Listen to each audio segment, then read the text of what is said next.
सभी विद्यार्थियों को नमस्ते। विद्यार्थियों, आज हम NIOS कक्षा 10 का जो व्यवसाय अध्ययन विषय है उसके अंतर्गत लेसन नंबर 7 पढ़ेंगे। पाठ का नाम है संप्रेषण सेवाएं। यानी कि संप्रेषण का मतलब होता है संदेश वाहन, यानी हम अपने विचारों को किस माध्यम से सामने वाले तक पहुंचाते हैं वही क्या कहलाता है, संदेश कहलाता है। तो देखते हैं इस पाठ में क्या दे रखा है कि हम अपने विचारों को या अपनी बात को किस तरह से हम किसी दूसरे व्यक्ति तक पहुंचाते हैं, क्या क्या माध्यम होते हैं वो इस पाठ में बताया गया है। हम सभी जानते हैं कि मनुष्य एक सामाजिक प्राणी है। वह अकेले नहीं जी सकता। समाज का एक सदस्य होने के नाते वह दूसरों पर निर्भर है। अधिकांश मामलों में उसे दूसरों की सहायता लेनी पड़ती है। लेकिन प्रश्न यह उठता है कि एक व्यक्ति को यह कैसे पता चले कि दूसरा उससे क्या चाहता है। हमें अपनी भावनाओं, विचारों, आवश्यकताओं, अनुभवों आदि को दूसरों तक इस प्रकार पहुंचाना होता है कि वह उन्हें सही ढंग से समझ ले। व्यवसाय के क्षेत्र में भी कुछ ऐसा ही है। इसमें ग्राहकों, सरकार, मालिकों, कर्मचारियों आदि को सूचना दी जाती है और उनसे सूचना ली भी जाती है। आइए इस पाठ में हम ये जानें कि लोग अपनी भावनाओं और विचारों को दूसरों तक कैसे पहुंचाते हैं। तो पाठ का उद्देश्य क्या है वो देखेंगे।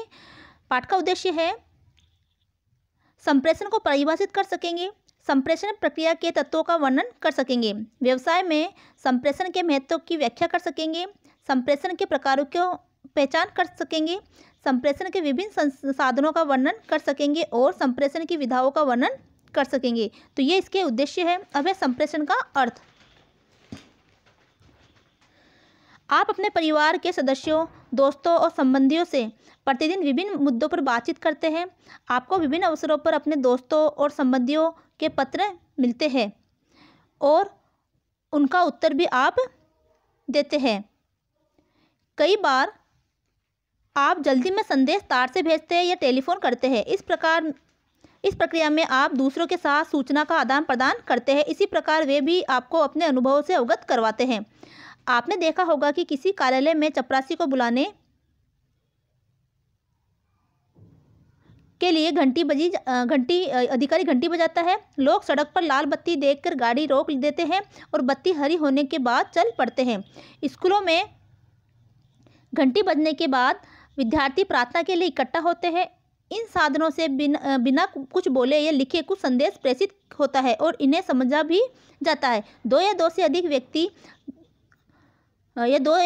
व्यक्तियों के बीच सूचना, विचार और अनुभवों के इस तरह के आदान प्रदान को संप्रेषण कहते हैं। तो अगर आपको पूछे कि संप्रेषण किसे कहते हैं तो उसका आंसर आएगा कि दो या दो से अधिक व्यक्तियों के बीच सूचना, विचारों, अनुभवों के इस तरह के आदान प्रदान को संप्रेषण कहते हैं। यानी किस तरह के आदान प्रदान, वो किसी संकेत के द्वारा हो सकता है, किसी पत्र के द्वारा हो सकता है, टेलीफोन के द्वारा हो सकता है या कोई ऐसा संकेत दिया जाए जैसे कि घंटी बजाना, ठीक है, जिससे पता चलता है कि है ना कि स्कूल की छुट्टी होने वाली है या कोई अधिकारी बुला रहा है ना। स्कूल की घंटी से पता चल रहा है कि प्रार्थना में इकट्ठा होना है या फिर छुट्टी होनी है।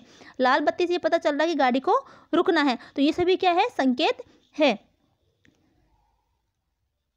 संप्रेषण की परिभाषा इस तरह की जा सकती है। ये दो या दो से अधिक व्यक्तियों के बीच तथ्यों, विचारों, सोच और सूचना का मौखिक, लिखित या सांकेतिक अथवा मुद्राओं के माध्यम से आदान प्रदान की प्रक्रिया है। तो किस माध्यम से होता है, या तो लिखित रूप में होगा या फिर मौखिक रूप में होगा या संकेत के रूप में होगा या मुद्राओं, यानी विभिन्न तरह की जो है ना मुद्राएं जो होती है, इशारे होते हैं, उसके माध्यम से आदान प्रदान की जाते हैं। किसका आदान प्रदान, व्यक्ति जो है एक से दूसरे व्यक्ति को अपने विचारों का, तथ्यों का, सोच का और सूचनाओं का आदान प्रदान वो करता है। उनके जरिए क्या क्या है, मौखिक हो सकता है, लिखित हो सकता है, संकेत हो सकता है या विभिन्न तरह की मुद्राएं यानी इशारे हो सकते हैं, जिसके जरिए वो अपने विचारों को एक से दूसरे तक पहुंचाता है। संप्रेषण की प्रक्रिया में संदेश का होना आवश्यक है। अगर संप्रेषण करना है और संदेश नहीं है तो संप्रेषण किस तरह से कर पाएगा। तो इसके लिए संदेश का होना आवश्यक है, जिससे संदेश एक पक्ष से दूसरे पक्ष तक पहुँचाया जाता है। इस प्रक्रिया में दो पक्ष होते हैं, प्रेषक और प्राप्तकर्ता। प्रेषक यानी संदेश देने वाला, प्राप्तकर्ता यानी संदेश को प्राप्त करने वाला। जो संदेश भेजता है उसे प्रेषक कहते हैं और जो संदेश प्राप्त करता है उसे प्राप्तकर्ता कहते हैं। आमतौर पर संप्रेषण को उस समय पूरा समझा जाता है जब प्राप्तकर्ता संदेश को समझ लेता है। यानी संप्रेषण पूरा कब कहलाएगा, जब जो संप्रेषण तभी पूरा कहलाएगा जब कोई संदेश किसी को दिया जाता है सामने वाले को और वो उस संदेश को प्राप्त कर लेता है और समझ लेता है, तो वो संप्रेषण पूरा हो जाता है और फिर उस पर प्रतिक्रिया व्यक्त करता है या उसका जवाब देता है। तो इस तरह से वो संप्रेषण क्या हुआ, पूर्ण कहलाया। सड़क के चौराहे पर लाल बत्ती वाहन चालक को संकेत देती है कि वे गाड़ी रोक दे। सड़क के चौराहे पर लाल बत्ती वाहन चालक को संदेश देती है कि वे गाड़ी रोक दे। लोगों को लाल बत्ती देखकर रुक जाना लाल बत्ती देखने की प्रतिक्रिया है। तो ये लाल बत्ती देखने की प्रतिक्रिया क्या है कि लाल बत्ती देखकर रुक जाना। ये प्रतिक्रिया किसी भी रूप में हो सकती है, यानी किसी क्रिया के प्रति जो क्रिया होती है वो क्या कहलाती है, प्रतिक्रिया। तो प्रतिक्रिया शब्द का मतलब है कि कोई क्रिया हो रही है, उसके प्रति व्यक्ति जो क्रिया करता है। तो यहाँ पर देखो क्रिया क्या हो रही है कि लाल बत्ती का होना, और उसके प्रति क्या प्रतिक्रिया हुई लोगों की कि वो रुक गए। तो उस क्रिया के प्रति यानी लाल बत्ती के जलते ही सामने वाले व्यक्ति ये क्रिया हुई कि वो रुक गया। तो क्रिया के प्रति प्रतिक्रिया होना यानी क्रिया के प्रतिक्रिया होना ही प्रतिक्रिया कहलाता है।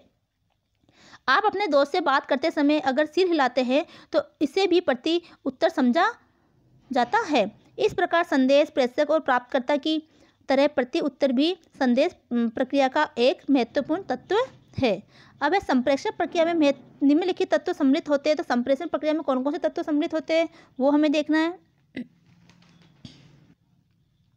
पहला है प्रेषक। प्रेषक कौन होता है, वह व्यक्ति जो संदेश भेजता है उसे श्रोता भी कहते हैं। जो संदेश भेजता है वो क्या कहलाया, श्रोता। प्राप्तकर्ता वह व्यक्ति जो संदेश प्राप्त करता है। संदेश संप्रेषण की विषय वस्तु, इसमें तथ्य विचार और भावनाएं हो सकती है। अगर संदेश ही नहीं होगा तो फिर को क्या तो प्रेषक करेगा, क्या सामने वाला व्यक्ति प्राप्त करेगा। तो इसमें संदेश भी होना बहुत जरूरी है। प्रति उत्तर यानी जो संदेश प्राप्त हुआ है उसके बदले जो प्रेषक प्राप्त करता है वो क्या उत्तर देता है, यानी प्रेषक द्वारा भेजे गए संदेश पर प्राप्तकर्ता की प्रतिक्रिया या जवाब को प्रति उत्तर कहते हैं। तो इसमें आपको ध्यान रखना कि प्रेषक कौन हुआ, संदेश देने वाला। प्राप्तकर्ता संदेश प्राप्त करने वाला। संदेश जो संदेश दिया जा रहा है, जो संदेश की विषय वस्तु वो संदेश कहलाया। प्रति उत्तर जो संदेश आप उनको मिल गया और उसके बदले वो जो उत्तर दे रहा है, वो जवाब दे रहा है, वो क्या कहलाया, प्रति उत्तर या प्रति उत्तर कहलाता है। अगला है संप्रेषण प्रक्रिया को इस प्रकार भी देखा जा सकता है। किस तरह देखा जा सकता है कि प्रेषक है, प्रेषक क्या करेगा, प्रेषक संदेश देगा। ठीक है, संदेश क्या हुआ, प्राप्तकर्ता के पास गया, प्राप्तकर्ता के पास संदेश प्राप्त हुआ और संदेश के बदले उसने क्या किया, फिर प्रेषक को दोबारा जवाब दिया। तो इस तरह से ये एक प्रक्रिया चलती रहती है। प्राप्तकर्ता को संदेश भेजना या उसके प्रति उत्तर प्राप्त करने के लिए हमें एक माध्यम की आवश्यकता होती है जिसे हम संप्रेषण का माध्यम या साधन कहते हैं। ये प्राप्तकर्ता तक संदेश पहुंचाता है और उसका प्रत्युत्तर लेकर आता है। तो देखो, प्राप्तकर्ता का संदेश भेजने उसके प्रति उत्तर प्राप्त करने के लिए, यानी प्राप्तकर्ता को यानी किसी को हमें सामने वाले को संदेश भेजना है और उसका हमें जवाब प्राप्त करना है, तो उसके लिए एक माध्यम होता है। अब आज के ज़माने में वो माध्यम क्या हो गया, या तो हम मोबाइल के जरिए भी संदेश देते हैं और साथ में प्राप्त करते हैं, मैसेज के जरिए संदेश देते हैं, मेल के जरिए संदेश देते हैं। ठीक है, और उस समय जब ना पत्र है तो पत्र से भी संदेश दिया जाता है, तार के जरिए संदेश दिया जाता है, फैक्स के जरिए संदेश दिया जाता है। तो ये सभी क्या हो गया कि प्राप्तकर्ता क्या करेगा, संदेश को प्राप्त करेगा और उसके बदले वो उत्तर देगा। तो उसके लिए एक माध्यम का होना जरूरी है जिसे हम संप्रेषण का माध्यम या साधन कहते हैं। तो प्राप्तकर्ता को संदेश भेजना या उसके प्रति उत्तर प्राप्त करने के लिए हमें एक माध्यम की आवश्यकता होती है जिसे हम संप्रेषण का माध्यम या साधन कहते हैं। यह प्राप्तकर्ता तक संदेश पहुंचाता है और उसका प्रति उत्तर लेकर आता है। अब ये कुछ प्रश्न दे रखे हैं जो हमने भी पढ़ा उसी के अंतर्गत है। ठीक है, इसमें दे रखा है कि व्यक्ति के बीच सूचना, विचारों और अनुभवों के आदान प्रदान को संप्रेषण कहते हैं। तो इसमें सही गलत लगाना, तो ये वाक्य क्या है, ये वाक्य सही है कि इसे हम क्या कहेंगे, सूचना का आदान प्रदान को ही हम संप्रेषण कहते हैं। संप्रेषण की प्रक्रिया में संदेश का होना हमेशा जरूरी नहीं है। तो देखो, संप्रेषण की प्रक्रिया में संदेश का होना हमेशा जरूरी है। बिना संदेश के हम संप्रेषण कैसे करेंगे। ठीक है, तो ये वाक्य गलत है। प्रति उत्तर संप्रेषण प्रक्रिया का एक तत्व है, तो ये भी सही है। ट्रैफिक पुलिस द्वारा आम जनता को रुकने का संकेत देना संप्रेषण प्रक्रिया है, तो ये भी एक सही उत्तर है, ये सही कथन है। अब रिक्त स्थानों में उपयुक्त शब्द भरिए। तो संदेश भेजने वाले व्यक्ति को क्या बोलते हैं, संदेश भेजने वाले व्यक्ति को प्रेषक कहते हैं। प्राप्तकर्ता द्वारा संदेश पर की गई प्रतिक्रिया को क्या कहेंगे, इसको हम कहेंगे प्रति उत्तर कहेंगे। तो इस तरह से आपको उसमें देख के लाइनें इसमें भरनी है। अगला है संप्रेषण का महत्व है कि संप्रेषण का क्या महत्व है, कि हम जो संप्रेषण करते हैं उसका क्या महत्व होता है। तो इसका आंसर इसके बारे में देखेंगे कि संप्रेषण का क्या महत्व होता है। इसका प्रयोग फर्म में इसके परिचालक नियंत्रण तथा वास्तविक अंकों और विचारों को संप्रेषित करने के लिए किया जाता है। यानी कोई भी फर्म है तो उसके चलाने के लिए, उसको परिचालन करने के लिए, साथ में उसको नियंत्रण करना है, उसको वास्तविक अंकों और विचारों को संप्रेषित करने के लिए किया जाता है। मान लो कोई भी कंपनी है तो वहाँ जो भी कार्य हो रहा है तो उसमें आपस में विचारों को आदान प्रदान करना है, लेन देन करना है, ठीक है। तो उसके लिए क्या होता है, एक है ना संप्रेषण की जरूरत होती है। फर्म के कर्मचारियों के कार्य और विभागों के समन्वय करने और कर्मचारियों को प्रोत्साहित करने के लिए भी संप्रेषण का प्रयोग किया जाता है। यह फर्म ग्राहक तथा आपूर्तिकर्ता के मध्य में समन्वय स्थापित करने में सहायक होता है। संप्रेषण व्यापार के कुशल परिचालन के साथ साथ जनता में एक अच्छा प्रभाव छोड़ने में सहायक होता है। अगर एक अच्छा संप्रेषण है तो जनता के अंदर क्या करेगा, प्रभाव छोड़ेगा।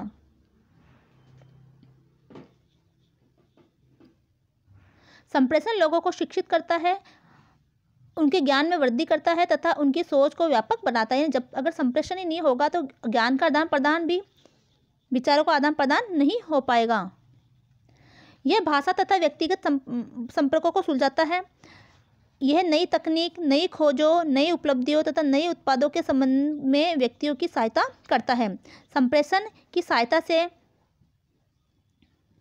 अधिक व्यक्ति नई नई सूचनाओं के बारे में जानकारी प्राप्त कर सकते हैं। तो ये संप्रेषण का महत्व हो गया। अब है संप्रेषण के प्रकार, यानी हमें सामने वाले व्यक्ति के पास या किसी अन्य दूसरे व्यक्ति के पास अगर हमें अपने विचारों को, तथ्यों को, सूचनाओं को भेजना होता है तो उसके लिए कौन कौन से प्रकार होते हैं, तो संप्रेषण कौन कौन से प्रकार है वो हम देखेंगे। जब हम किसी से बात करते हैं या उन्हें कुछ लिखते हैं तो हमारे बीच संप्रेषण होता है।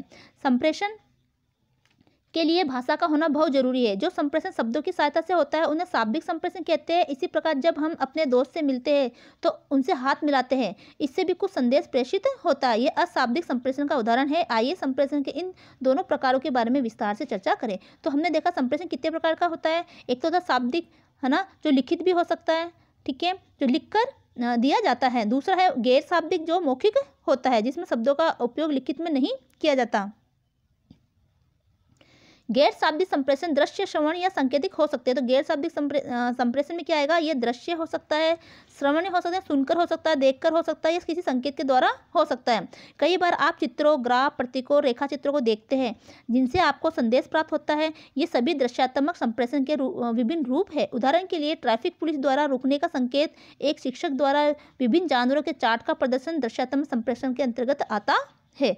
तो अभी आपको समझ में आया कि संप्रेषण कितने प्रकार के होते हैं, शाब्दिक संप्रेषण और गैर शाब्दिक संप्रेषण। तो गैर शाब्दिक संप्रेषण में क्या हुआ कि कोई भी चार्ट है, ग्राफ है या कोई मानचित्र है, वो क्या बताता है, वो उसके बारे में जानकारी देता है। तो वो किस में आ गया, ये गैर शाब्दिक संप्रेषण में आता है। घंटियों, सीटियों, बजर, हॉर्न आदि के द्वारा भी हम अपना संदेश प्रेषित कर सकते हैं। इस प्रकार के ध्वनि माध्यमों से होने वाले संप्रेषण को श्रवण संप्रेषण कहते हैं। तो जो भी ध्वनि संकेत है उसके द्वारा जो कुछ ना कुछ सूचना हमें प्राप्त होती है, जो कि उस सूचना उस जो भी संदेश प्रेषित करने की जो माध्यम है उससे वो संबंधित होती है, ठीक है। तो उसे भी हम क्या कहते हैं, श्रवण संप्रेषण कहते हैं।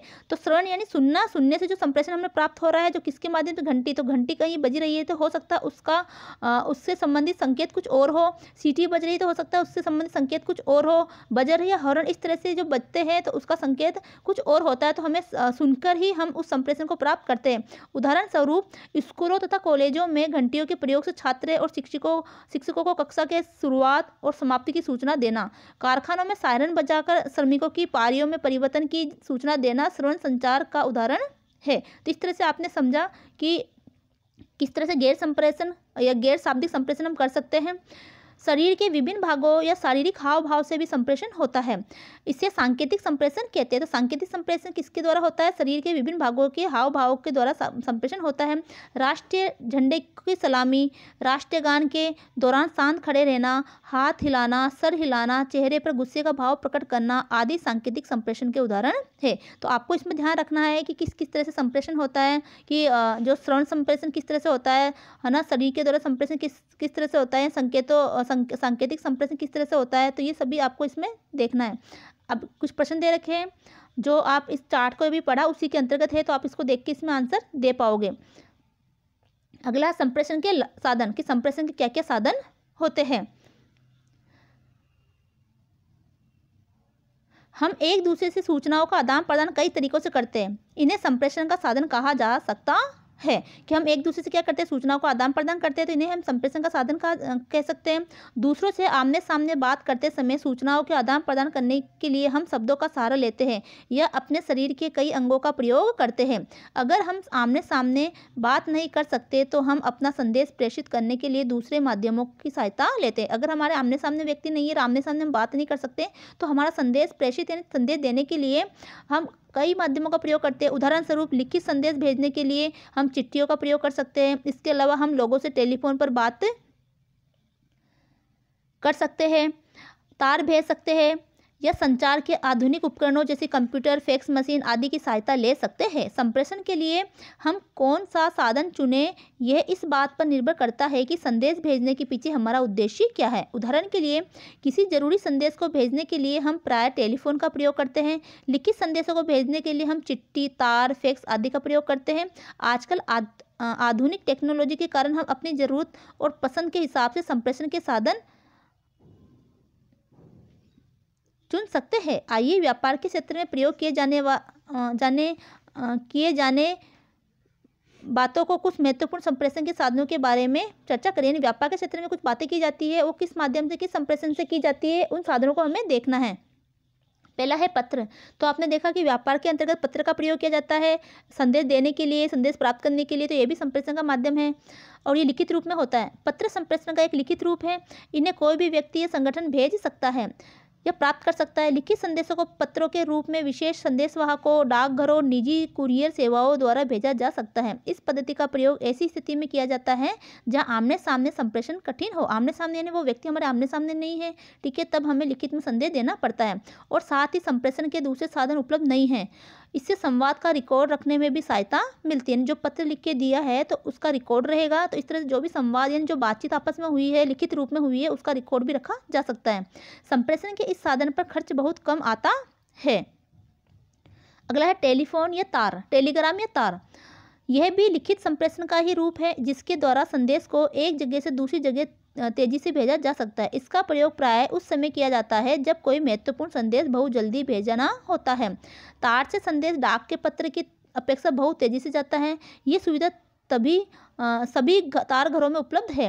हम एक निश्चित शुल्क अदा करके तार की सुविधा प्राप्त कर सकते हैं। तो अभी आपने देखा कि संप्रेषण का कौन कौन से माध्यम है। तो आज हम वर्तमान में संप्रेषण का माध्यम देखें तो हमारे पास क्या हो गया, टेलीफोन है या मोबाइल फ़ोन है, जो कि संप्रेषण का बहुत ही त्वरित गति से जाने वाला माध्यम है। जबकि पहले अभी भी कई जगह है ना पत्र का प्रयोग किया जाता है, तार का प्रयोग किया जाता है ना। जब कुछ भी महत्वपूर्ण संदेश भेजना होता था तो पहले तार का प्रयोग किया जाता था, लेकिन अभी वर्तमान में मोबाइल का प्रयोग इतना ज़्यादा चलन में है कि ये सब चीज़ें अब धीरे धीरे हमारे दैनिक दिनचर्या से उठती जा रही है। लेकिन फिर भी कई स्थानों पर इनका प्रयोग अभी भी किया जा रहा है। इसका शुल्क संदेश लिखने में इस्तेमाल हुए शब्दों की संख्या के आधार पर तय होता है। तो जो भी तार हम भेजते हैं तो उसमें जो शुल्क लगता है वो किसके आधार पर होता है कि शब्द कितने लिए, कि शब्द जितने भी शब्द लिए उसके आधार पर उसमें कुछ शुल्क होता है। इस शुल्क में प्रेषक और प्राप्तकर्ता का पता लिखने में इस्तेमाल हुए शब्दों की संख्या को भी जोड़ा जाता है। इसलिए तार में छोटा संदेश ही भेजा जाता है। तार साधारण और एक्सप्रेस दो प्रकार के होते हैं। एक्सप्रेस तार साधारण टेलीग्राम से ज़्यादा तेज़ी से जाते हैं। तो आपको पूछा जाएगा तार कितने प्रकार के होते हैं, तो ये साधारण और एक्सप्रेस, ठीक है।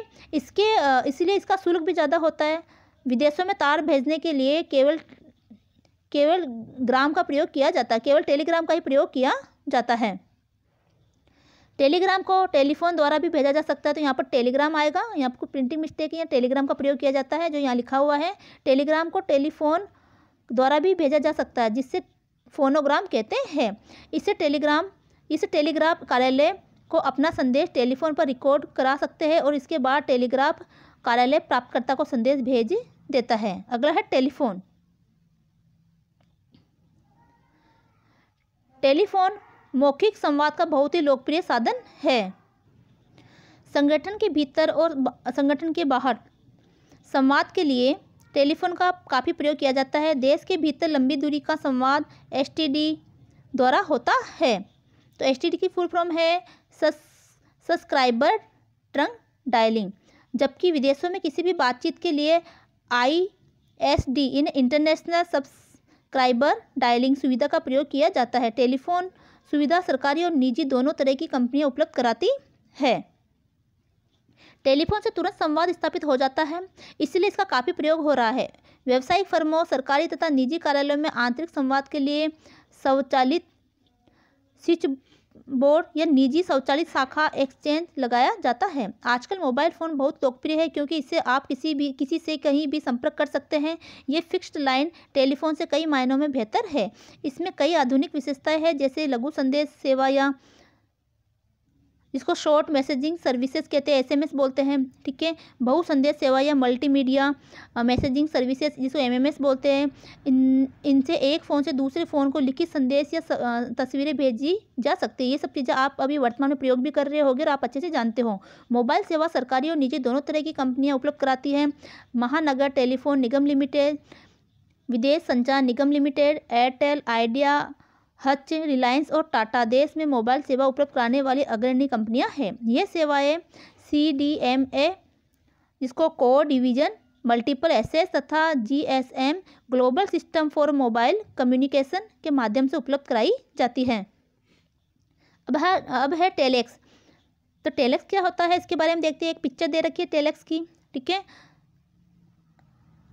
इस माध्यम द्वारा छपे हुए संदेश टेलीप्रिंट द्वारा दूसरे स्थान पर पहुंचाए जाते हैं। टेलीप्रिंट एक मशीन है जो विभिन्न स्थानों पर लगाई जाती है और ये केबलों द्वारा केंद्रीय एक्सचेंज से जुड़ी होती है।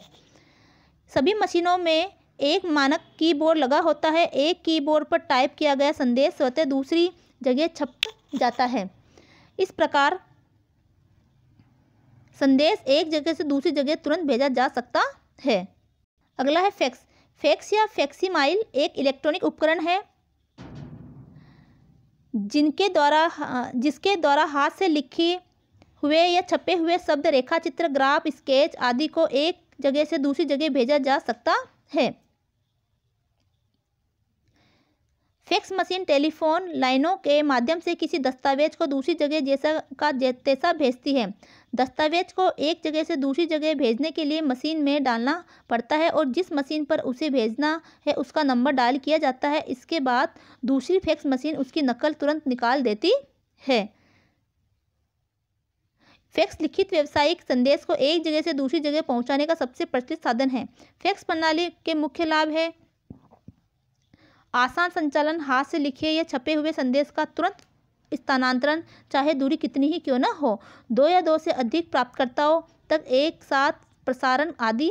फैक्स मशीन प्रत्येक संदेश के प्रेषण का रिकॉर्ड भी रखती है। तो देखो फैक्स के जरिए क्या होता है कि एक साथ जो आपने जो लिखा है, संदेश लिखा है, चाहे हाथ के जरिए लिखा हो या छापा हो, उसको एक साथ आप कई लोगों तक भी भेज सकते हो और एक समय में भेज सकते हो। तो फैक्स मशीन प्रत्येक संदेश के प्रेषण का रिकॉर्ड भी रखती है। फैक्स में सिर्फ एक ही कमी है कि इसमें डालने के लिए दस्तावेज मानक स्तर या उससे छोटा होना चाहिए। प्रथानुसार फैक्स में भेजे गए संदेश की एक कॉपी प्राप्तकर्ता के रिकॉर्ड के लिए डाक से उसे भेजी जाती है। प्राप्तकर्ता फैक्स से प्राप्त संदेश की तुलना फोटोकॉपी कराता है क्योंकि उस पर मौजूद स्याही के धूमिल पड़ जाने का खतरा बना रहता है। अब है ईमेल। इलेक्ट्रॉनिक मेल या ईमेल संप्रेषण का आधुनिकतम साधन है। इसमें इलेक्ट्रॉनिक पद्धति द्वारा संदेश को एक जगह से दूसरी जगह भेजा जाता है। इसके लिए सबसे पहले आपको इंटरनेट पर से अपना ईमेल अकाउंट खोलना पड़ेगा। इसके बाद आप अपने ईमेल अकाउंट से पत्र, संदेश, चित्र आदि कुछ भी किसी दूसरे से ईमेल अकाउंट में भेज सकते हैं। दूसरा व्यक्ति जब भी अपना ईमेल अकाउंट को देखता है उसे संदेश मिल जाता है। ये संदेश भेजने का श्रवण तथा दृश्य माध्यम है। इस माध्यम से संदेश बहुत तेज़ी से भेजा जाता है। इंटरनेट का इस्तेमाल बढ़ने के साथ ही इसकी लोकप्रियता बढ़ रही है। अगला है वॉइस मेल या वॉइस मेल। यह कंप्यूटर आधारित प्रणाली है जिसके द्वारा आने वाले टेलीफोन को प्राप्त करके उसका जवाब दिया जाता है। वॉइस मेल में कंप्यूटर की मेमोरी द्वारा टेलीफोन से आए संदेश को जमा किया जाता है। कॉल करने वाला वॉइस मेल का नंबर डायल कर और फिर कंप्यूटर द्वारा दिए संदेशों का पालन कर आवश्यक सूचना ले सकता है। यह वॉइस मेल पर अपना संदेश रिकॉर्ड भी करा सकता है। प्राप्तकर्ता अपनी सुविधा के अनुसार संदेश या संदेशों को सुन सकता है और फिर उसका जवाब जवाब भी दे सकता है। आप राष्ट्रीय मुक्त विद्यालय संस्था की इंटरएक्टिव वॉइस मेल प्रणाली पर फ़ोन करके प्रवेश परीक्षा और परिणाम की जानकारी ले सकते हैं। यह प्रणाली संस्था के नई दिल्ली स्थित मुख्यालय में लगी हुई है। आप 01126291054 अथवा 01126291075 इन दोनों में से किसी भी नंबर पर फ़ोन करके वॉइस मेल से सूचना प्राप्त कर सकते हैं। अब है टेली कॉन्फ्रेंसिंग। तो ये चीज़ें आपने देखी होगी, टेली कॉन्फ्रेंसिंग के बारे में भी कई बार आपने टीवी के अंदर देखा होगा, जहाँ पर ये न्यूज़ वगैरह आती हैं। तो क्या होता है ये देखते हैं। कॉन्फ्रेंस का अर्थ है लोगों की बैठक। इसमें किसी एक मुद्दे पर विचार विमर्श होता है या बैठक में विभिन्न मुद्दों पर परामर्श दिया जाता है। इसे सम्मेलन कहते हैं। सम्मेलन में लोग साथ बैठते हैं और उन्हें एक दूसरे से बात करने का भी मौका मिलता है। लेकिन टेली कॉन्फ्रेंसिंग वह प्रणाली है जिसमें लोग एक दूसरे के साथ बैठे बगैर बातचीत करते हैं। टेली कॉन्फ्रेंसिंग यह प्रणाली है जिसमें लोग एक दूसरे के साथ बैठे बगैर बातचीत करते हैं।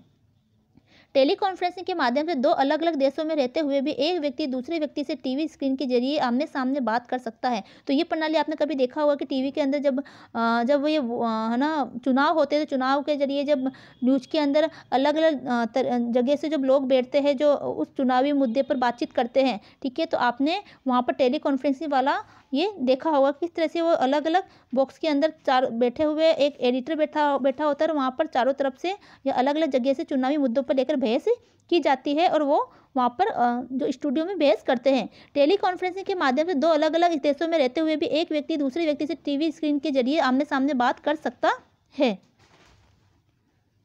इसके लिए टेलीफोन, कंप्यूटर, टेलीविज़न जैसे आधुनिक उपकरण की आवश्यकता होती है। प्रत्येक टेली कॉन्फ्रेंसिंग के लिए एक केंद्रीय नियंत्रण इकाई होती है जो संप्रेषण की पूरी प्रक्रिया को सुचारू रूप से चलाती है।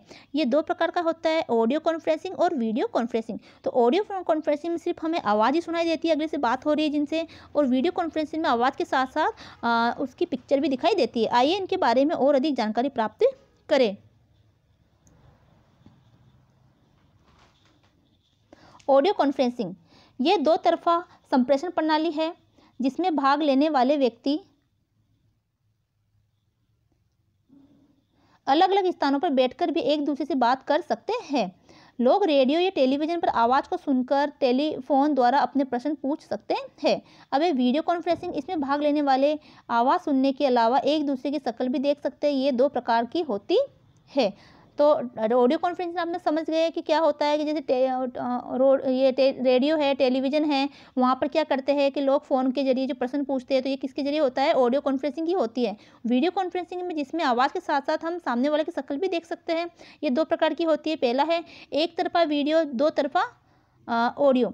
इस प्रणाली में प्रतिभागी स्टूडियो में बैठे लोगों की आवाज़ें सुनने के साथ साथ तस्वीरें भी देख सकते हैं। श्रोता या दर्शक स्टूडियो में टेलीफोन करते हैं और स्टूडियो में बैठे लोग केवल आवाज़ सुन सकते हैं। तो यहाँ पर क्या होता है कि जब टीवी के अंदर कुछ इस तरह की प्रोग्राम आते हैं तो कई बार देखा होगा कि वहाँ फ़ोन नंबर आते रहते हैं, तो जो देखने वाले होते हैं, दर्शक होते हैं, वो उन पर उस नंबर पर बात करते हैं। तो सामने से तो हमें उस स्टूडियो से हमें वो लोग तो बैठे दिखाई दे रहे हैं, उनकी बातचीत भी सुनाई हमें दे रही है, लेकिन वो सिर्फ हमारी आवाज़ ही सुन पाएंगे। तो यहाँ ये क्या हुआ, एक तरफा तो वीडियो है और दूसरी तरफ उसमें सिर्फ ऑडियो ही सुनाई देती है। दो तरफा ऑडियो और वीडियो। इस प्रणाली में प्रतिभागी आपस में बात करते हुए स्टूडियो के लोगों और दर्शक दोनों एक दूसरे की आवाज़ सुन सकते हैं और उनकी तस्वीरें भी देख सकते हैं। तो ये कुछ चित्र दे रखा है जिसको समझा रखा है कि किस तरह से होता है। अगला है संप्रेषण में बाधाएं, कि संप्रेषण में किस किस तरह की बाधाएं आती है वो हमें देखना है। यद्यपि संप्रेषण सर्वव्यापी प्रक्रिया, लेकिन कई बार ये संतोषजनक नहीं होती, जिनका वर्णन हम नीचे करेंगे। तो क्या क्या बाधाएं आती है। पहला है गलत संदेश। यद्यपि संदेश मार्मिकता के से व्यक्त किया जाता है जिसमें गिने चुने शब्दों का प्रयोग होता है, फिर भी कभी कभी संदेश भ्रमात्मक या अस्पष्ट होते हैं। जो संदेश दिया जाता है वैसे तो मार्मिकता का प्रयोग किया जाता है ना, बहुत अच्छी तरह से लिखा जाता है, लेकिन कई बार वो संदेश हमें भ्रम पैदा कर देता है या अस्पष्ट भी होता है। कई बार संदेश का अनुवाद त्रुटिपूर्ण होता है, जो संदेश वो भेजना चाहता है उसका अनुवाद गलत हो गया तो वो फिर भ्रम पैदा करता है, अस्पष्ट होता है, जिससे कि वास्तविक समझने में कठिनाई होती है। ये भाषा भेद की समस्या इसलिए भी उत्पन्न होती है क्योंकि अलग अलग व्यक्ति उन्हीं शब्दों प्रतीकों का अलग अलग ढंग से अनुवाद करते हैं। शिक्षा, अनुभव व पृष्ठभूमि में भिन्नता के कारण इस अर्थगत बाधा को प्रबंधक अपने व्यापक दृष्टिकोण को अपनाकर दूर कर सकता है। अगला है स्क्रीनिंग। कुछ समाचार सूचनाएं एक साथ एक स्थान से दूसरे स्थान को भेजते समय तथा समाचार प्राप्त करने वाले व्यक्ति द्वारा समाचार प्राप्त करते समय अपना वास्तविक अर्थ ही बदल देती है। तो कई बार क्या होता है कि कुछ समाचार ऐसे होते हैं जो एक स्थान से दूसरे स्थान में भेजा जाता है, तो जब उसकी स्क्रीनिंग की जाती है, यानी वो उसको ट्रांसलेट किया जाता है, तो उसका अर्थ ही चेंज हो जाता है। कई बार सूचना प्राप्त करने वाला व्यक्ति अपने विवेकानुसार सूचना का अर्थ निकाल लेता है, लेकिन फिर क्या करना पड़ता है कि जो सूचना प्राप्त करने वाला व्यक्ति होते हैं वो अपनी सोच समझ से, अपने विवेक के अनुसार, अपनी समझदारी से उसका फिर अर्थ निकालता है। एकाग्रता की कमी। कई बार संदेश प्राप्त करने वाला व्यक्ति समाचार संदेश प्राप्त करते समय एकाग्र नहीं होता, जिससे कि संदेश का गलत अर्थ लगाकर आगे बढ़ा देता है। अधीनस्थ कई बार ये सोचते हैं कि यह सूचना आगे प्रेषण के लिए आवश्यक नहीं है। इस कारण कई बार महत्वपूर्ण सूचना का संप्रेषण नहीं हो पाता। पर्यवेक्षक उचित अभिप्रेरण के अभाव में या संप्रेषण के साधनों के अभाव में ऐसा करते हैं। अब अस्पष्ट अनुमान। कभी कभी संदेश का गलत अनुमान लगाने भर से ही संदेश भेजने वाले और संदेश प्राप्त करने वाले के संबंध में दरार पड़ जाती है। यानी अनुमान क्या है, अस्पष्ट हो गया, वो संदेश ही समझ में नहीं आया, ठीक है, और समझ में नहीं आया तो फिर उन्होंने क्या किया, स्पष्ट अनुमान नहीं लगा, अनुमान अस्पष्ट लगा दिया। तो कभी कभी संदेश का गलत अनुमान लगाने पर भर से ही संदेश भेजने वाले और संदेश प्राप्त करने वाले के संबंध में दरार पड़ जाती है। उदाहरण के लिए एक ग्राहक ने क्रेता के पास संदेश भेजा कि वह आ रहा है, यह सोचते हुए कि विक्रेता सामान को लदवाने या यातायात की उचित व्यवस्था कर देगा, परंतु क्रेता ने सोचा कि ग्राहक उनसे यहाँ शादी से शामिल होने आ रहा है तथा सामान के व्यवहार के लिए दुकान पर संपर्क करेगा। इस प्रकार के अस्पष्ट अनुमान उनके बीच में तनाव पैदा कर सकते हैं। अगला है बदलाव। मनुष्य अपनी प्रकृति के अनुसार किसी भी बदलाव को आसानी से नहीं अपनाता और अपने दैनिक कार्यों में बदलाव से बचना चाहता है। कुछ व्यक्ति केवल अच्छे संदेश जिनमें उनका फायदा होता है को ही प्राप्त करना चाहते हैं। इस प्रकार से यदि उनके मनमाफिक संदेश प्राप्त नहीं होता है तो वे उसे प्राप्त करने में दिक्कत अनुभव करते हैं। जब संप्रेषण के द्वारा कोई महत्वपूर्ण बदलाव किया जाता है जिसका सीधा प्रभाव कर्मचारी पर पड़ता है, कर्मचारी इसे गंभीरता से नहीं लेता। एक प्रबंधक को अपने कर्मचारी को उचित समय व सहयोग की भावना रखनी चाहिए ताकि वे बदलाव को अपना सके। तो बदलाव भी लोग नहीं अपनाना चाहते, जिसकी वजह से भी संदेश का गलत अर्थ निकाला जाता है और उस संदेश को गंभीरता से भी नहीं लेते। तो उस समय कर्मचारी या प्रबंधक को क्या करना चाहिए कि अपने कर्मचारी के साथ उचित समय और उचित सहयोग की भावना को अपनाना चाहिए ताकि वो बदलाव को अपना सके। अगला है विश्वास की कमी। संदेश प्राप्त करने और संदेश प्रेषित करने वाले व्यक्ति के मध्य यदि विश्वास नहीं है तो भी संदेश प्राप्त करने और प्रेषित करने में बाधा उत्पन्न होती है। तर्कहीन फैसलों के कारण अधीनस्थ शीघ्र निर्णय नहीं ले पाते। खुले विचारों तथा किसी भी कार्य को दूसरे के नज़रिए से देखने के अभाव में एक ही चीज़ को अलग ढंग से देखते हैं। कई बार कोई भी चीज़ होती है लेकिन उसका देखने का नज़रिया अलग अलग होता है, तो उससे संबंध में जो विचार है वो भी अलग अलग बन जाते हैं। उचित प्रबंध के द्वारा इस प्रकार का वातावरण बनाया जाना चाहिए कि लोग एक दूसरे पर विश्वास करें तथा दूसरे के दृष्टिकोण को महत्व दे। स्टेटस तथा पोजीशन।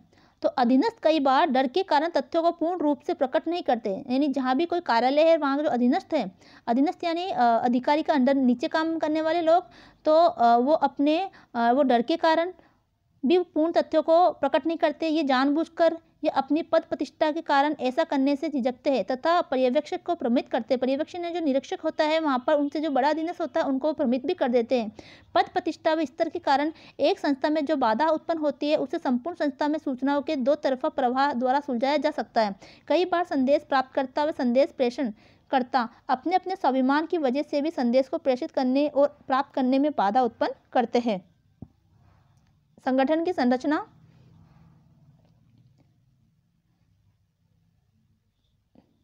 एक संगठन में व्यक्ति अलग अलग पदों पर अलग अलग प्रकृति, योग्यता तथा आदत के होते हैं।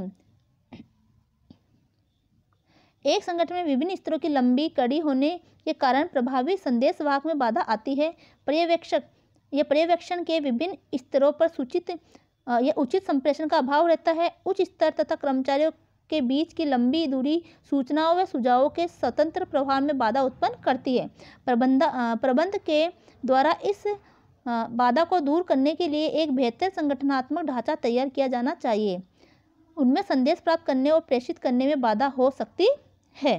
तो इस प्रकार भी संगठन की संरचना में भी जो है संदेश को देने और लेने के अंदर भी कई बार जो बाधा उत्पन्न हो जाती है। ऐसे समय में जो पर्यवेक्षण है उनको भी उचित संप्रेषण करना चाहिए, उसका अभाव नहीं रखना चाहिए, ताकि वो जो बाधा उत्पन्न हुई है उसको दूर किया जा सके।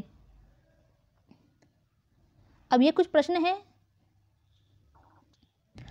प्रश्न संख्या 1, स्तंभ अ और ब का मिलान करें। तो अब हम देखेंगे कि इसमें क्या दे रखा है कि तार क्या होता है। तार है इंटरनेट के द्वारा संदेश भेजना और प्राप्त करना। ये तार नहीं है, ये तो ईमेल के अंतर्गत आएगा। मोबाइल फोन ये और छपे हुए दस्तावेजों का तुरंत संप्रेषण नहीं। तो तार के अंतर्गत क्या आता है कि प्रयोग किए गए शब्दों की संख्या के अनुसार भुगतान करना। तो ये तार के अंतर्गत आएगा कि प्रयोग किए गए शब्दों की संख्या के अनुसार भुगतान किस में किया जाता है, तार में किया जाता है। दूसरा है मोबाइल फ़ोन। तो मोबाइल फ़ोन के अंतर्गत आएगा कि आने वाली टेलीफोन को प्राप्त करना और उसका जवाब देने के लिए कंप्यूटर आधारित प्रणाली को अपनाना। तो ये इसमें ख में आएगा। अगला है फैक्स। तो फैक्स के अंतर्गत क्या आता है। तो फैक्स हमने देखा कि फैक्स के अंतर्गत क्या होता है कि छपे हुए दस्तावेजों को तुरंत प्रेषित करना होता है। ये जो छपे हुए दस्तावेज है उसको तुरंत प्रेषित किया जाता है। तो ये फैक्स में आएगा। वॉइस मेल के अंतर्गत क्या होता है। वॉइस मेल के लिए हमें किसका प्रयोग करना होता है कि वॉइस मेल में हमें इंटरनेट द्वारा संदेश भेजना और प्राप्त करना, ये वॉइस मेल में आता है।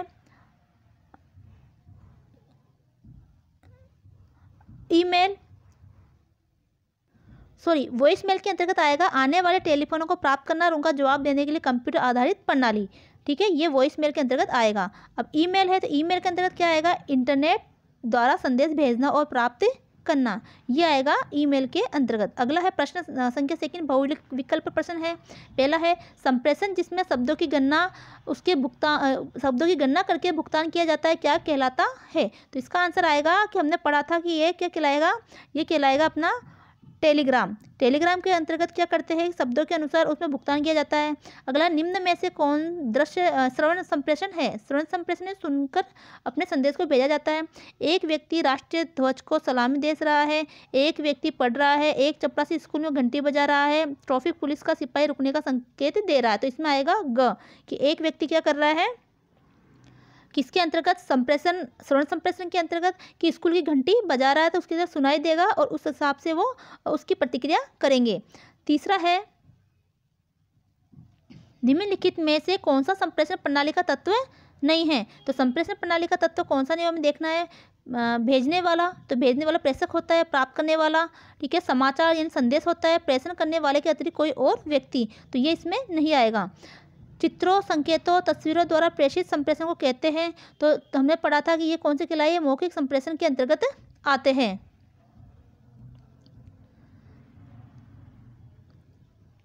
अगला प्रश्न है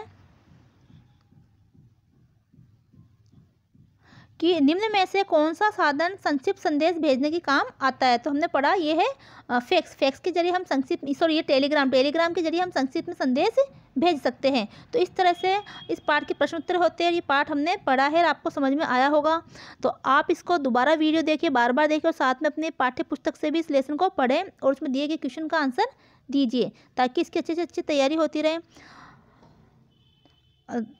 और साथ ही इस वीडियो को अन्य जो स्टूडेंट है उसको भी आप शेयर कर सकते हैं, लाइक कर सकते हैं। अगर अच्छा लग रहा है तो, समझ में आ रहा है तो, और चैनल पर नए हैं तो सब्सक्राइब करें। धन्यवाद।